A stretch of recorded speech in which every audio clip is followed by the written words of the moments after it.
오늘 살펴보실 말씀은 레위기 27장 16절에서 34절 말씀입니다.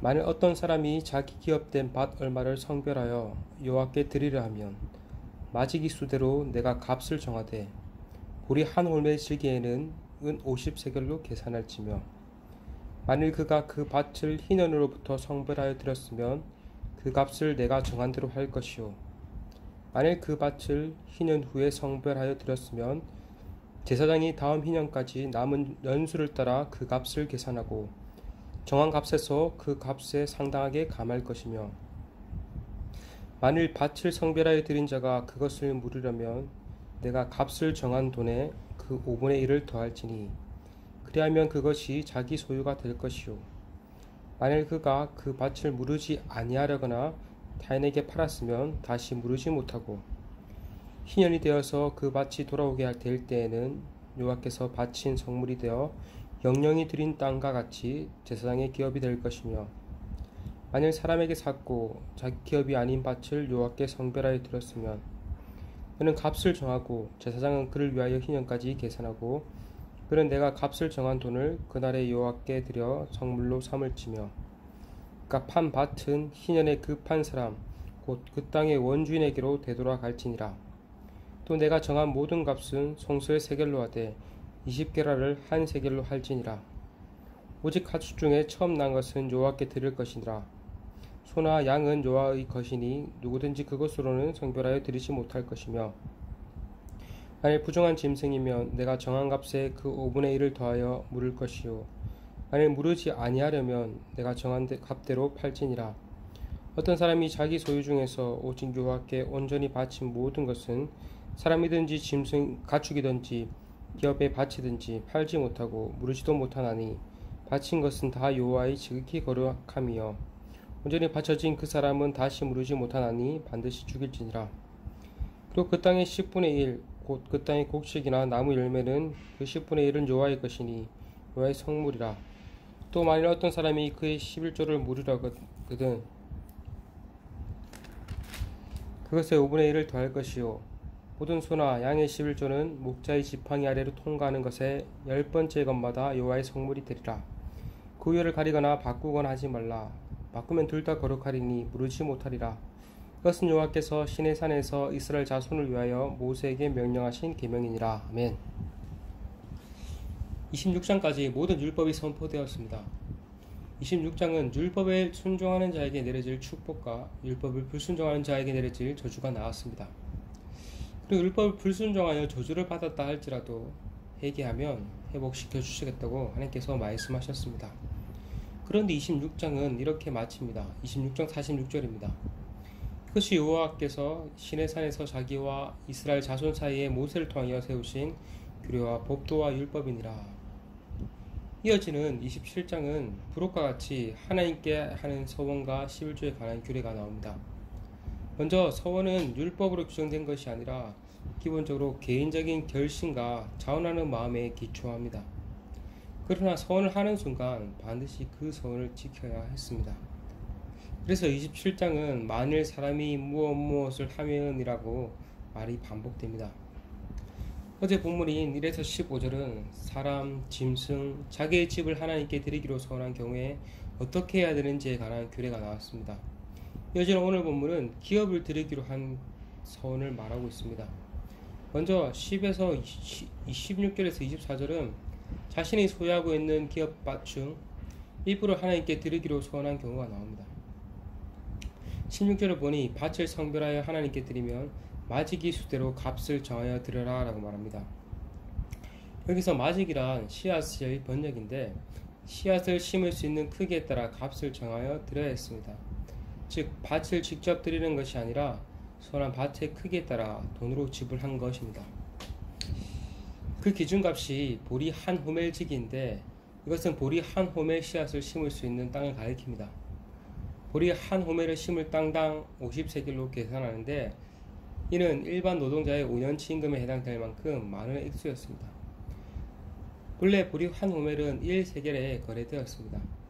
그런데 50년의 희년의 기간에 따라 최대 50세겔로 매겼던 것입니다. 그리고 그 밭을 하나님께 서원하여 드렸다가 다시 살 수도 있었습니다. 정한 돈의 5분의 1을 더 지불하면 다시 자신의 소유가 될 수 있었습니다. 그러나 만약 선한 땅을 다른 사람에게 팔았을 경우 중간에 다른 씨는 사지 못하고 희년이 되어도 자신의 것으로 받을 수 없었습니다. 이제 그 땅은 제사장들의 땅이 되었습니다. 22절에는 본래 자신의 밭이 아니고 만약 다른 사람에게서 산 밭을 선한 경우를 가리킵니다. 그때는 희년까지 남은 횟수를 계산하여 그 값을 들여야 했습니다. 그리고 그 땅은 희년이 되면 원래의 주인에게로 돌아갔습니다. 이렇게 하나님께서는 아무리 하나님께 서운한 경우라 할지라도 중간에 다시 값을 지불하고 땅을 살 수 있게 하셨고, 남에게 산 밭을 하나님께 서운한 경우 희년이 되면 원래의 주인에게로 그 땅이 되돌아가도록 하셨습니다. 이렇게 하심으로 서원 준수를 중시하면서도 동시에 한 사람이 많은 땅을 차지하거나 반대로 한 사람이 영영이 땅을 잃지 않도록 하신 것입니다. 이것을 통해 우리 또한 하나님께 한 서원은 가볍게 여기서는 안 되지만 하나님께 드린 서원이라 할지라도 하나님은 우리의 형편과 상황에 따라 상관없이 무조건 지키기를 원치 않으심을 알 수 있습니다. 때론 잘못 서원한 경우 대표적인 예가 입다죠. 입다는 하나님께 서원하길 암몬 사람을 자신에게 넘겨주시면 승리하고 돌아올 때 가장 먼저 자신을 영접하는 자를 하나님께 번제로 드리겠다고 서원하였습니다. 놀랍게도 자신의 딸이 가장 먼저 영접을 하였죠. 이렇게 잘못된 서원을 한 경우 어떻게 되나? 하나님께 서원했으니 무조건 지켜야 하나? 아닙니다. 자신이 잘못 서원했음을 하나님께 회개하며 번복할 수 있습니다.